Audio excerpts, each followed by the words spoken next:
Welcome sa Dries TV. Kung interesado ka sa ganitong news, huwag kalimutang isubscribe ang ating YouTube channel. Maraming salamat! Welcome back again sa ating YouTube channel mga kakimpaw, and sa update natin ito ang pag-uusapan natin ay tungkol sa mga importanteng kaganapan kina Kim and syempre kay Paolo Avellino. Pero bago po ang lahat, maraming salamat sa inyong patuloy na pag-support at pagsubaybay sa mga daily update natin. Kaya naman bilang pasalamat, narito po ang isang napili kong komento patungkol ito sa naging previous update. Mula ito kay Ginang Annabel Domingo, sabi niya, "There's pansin ko lang ibang-iba ang gesture ni Pau ngayon kay Kim. Sobrang alalay niya kay Kim, laging nakahawak sa likod ni Kimi, pagkuha ng bag ni Kim at yung pagsakay sa van. Talagang bantay na bantay niya, ang sarap lang tingnan. Kung ganon si Pau ka-protective kay Kim at kung paano niya alagaan si Kim, kasi ganon din naman talaga si Kim mag-alaga kay Paulo." Maraming salamat sa komento, Ginang Annabel Domingo. Yes, tama po kayo dyan. Napakasarap pagmasdan na ganon po kaalaga si Paula Avellino kay Chinita Princess, na para bang wala na po tayong hihilingin pa mga kakimpaw. Para bang safe ni Chinita Princess sa piling po ni Paolo Avellino. Kaya nga po every time na ang kasama is si Paolo, parang safe na safe talaga si Chinita Princess. Wala po tayong pag-alala, no? Kay Kimi, kasi andyan si Paolo. Doon pa lang po sa pagkuha ng bag ni Kim Chu, 'di ba? Sa pag-alalay sa pagpasok sa van, sobrang protective niya. Doon pa lang makikita natin mga kakimpaw na sobrang mahal na mahal niya talaga si Chinita Princess. Pinapakita niya to sa gestures mga kakimpaw, at hindi ito pang fan service lang. And syempre si Kim Chu naman, ganyan na ganyan din po siya mag-alaga kay Paula Avellino. Parehas po nilang bine-baby ang isa't isa. Kaya happy na tayo sa mga nakikita natin sa kanila. Simple lang yan mga kakimpaw, gestures pa lang yan, pero sobrang saya na natin. Ano pa kaya kung mauwi na ito sa kasalan sa simbahan? So i-manifest na natin at ipag-pray natin yan. Maraming salamat sa inyong komento. God bless po at mabuhay kayo. So eto na nga, pag-usapan na natin mga kakimpaw, mga topic po na nakalap natin sa araw na to ng Friday, at unahin na nga nating pag-usapan ng post po ng Kim Pao Green Heart Unity para po dito sa privacy ni Kim and syempre ni Paolo Avellino. So 'di ba sa unang topic natin ay natalakay po nga natin yung tungkol sa kumakalat na magkasama daw po si Kim and Paolo sa isang room ng hotel dito po sa California. Sabi nga dito sa post, "You need to respect the privacy of Kim Pao. Hindi nyo kailangang gawing content status ang privacy ng Kim Pao sa sarili nyong Facebook, especially Kimi. Mababash lalo si Kimi sa ginagawa nyo. Stop to use Kimi on your profile. Nakakabastos na kayo. Sumusobra na kayo. Blair."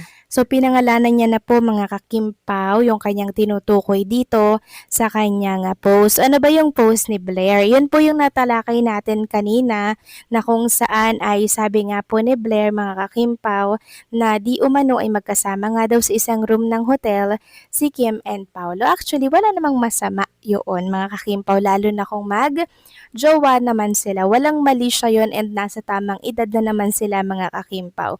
Pero syempre, knowing Paolo nga, sabi ko nga po mga kakimpaw, iniingatan po nila yung kanilang privacy kahit nasabihin natin na nasa tamang edad na po sila mga kakimpaw. Privacy po dito ang pinaglalaban at iniingatan ni Kim and syempre ni Paolo Avellino, at yun po yung gusto ni Paolo. Kaya sana po ay kung may katotohanan man nga ito, ingatan natin yung privacy na iniingatan din ni Kim and Paolo matagal na.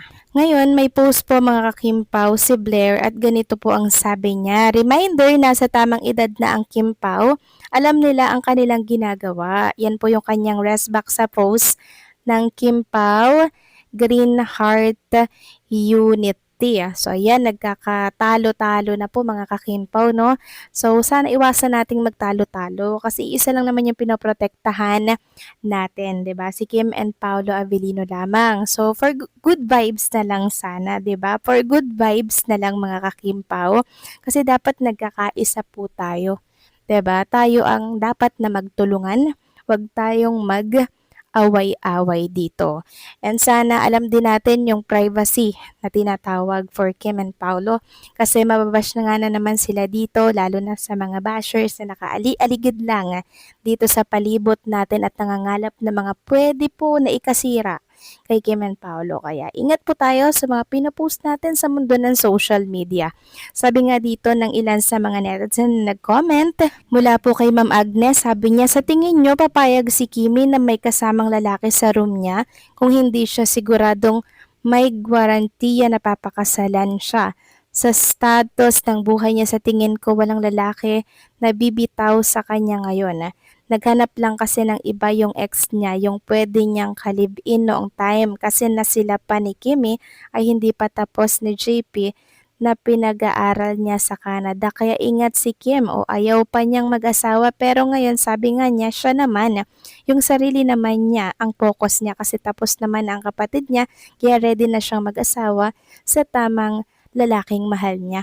Actually, wala naman talagang issue, wala namang kaso yan mga kakimpaw, 'di ba? Kung magkasama sila sa isang room. Kasi nga po, mag-jowa yung dalawang yan. 'Di ba? Eh, akaso nyo nga, privacy po ang iniingatan dito. So, yun po yung pinaglalaban ng Kim Pao Greenheart Unity. 'Di ba? Kasi nga po si Kim na naman ang mababatikas dito na kesyo ay ba't ganyan si Kim, ba't ganito si Kim, 'di ba? O, 'di ba mga kakimpaw? Tapos makikipagbardagulan na naman tayo sa mga bashers. Kaya sana protect Kim and Paolo Avellino at all costs, okay? Samantalang next topic naman, pag-usapan naman natin ang tungkol dito sa inilabas po na statement ng Star Magic. Para po ito sa kanilang hawak na talaga naman pong nabibiktima na rin po ng ka-fake newsan. Sabi nga dito, statement on false claim regarding Emilio Daes participation in basketball event. Sabi dito, Star Magic firmly denies the reported participation of our artist Emilio Daes at the MDBR celebrity basketball event currently circulating on social media. Emilio has no official engagement or scheduled appearance with the event organizers and will not be present at the venue. We urge everyone to remain vigilant and discerning when encountering unverified information online, kapamilyas. So, ayan po, naglabas ng statement ang Star Magic at paalala na rin ito sa mga netizen na talaga namang laging nakatutok online na dapat maging mapanuri po tayo sa mga impormasyon na kumakalat sa mundo ng social media. Katulad po kay Kim and Paula Avellino, 'di ba? Lagi pong may mga kung ano-anong naglalabasan siya ng mga balita.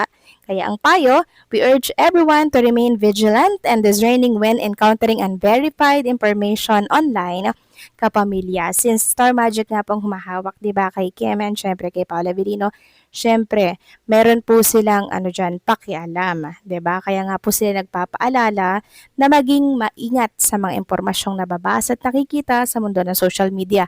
So paano mga kakim po, hanggang dito na lamang po ang update natin at maraming salamat po sa patuloy na pagsuporta.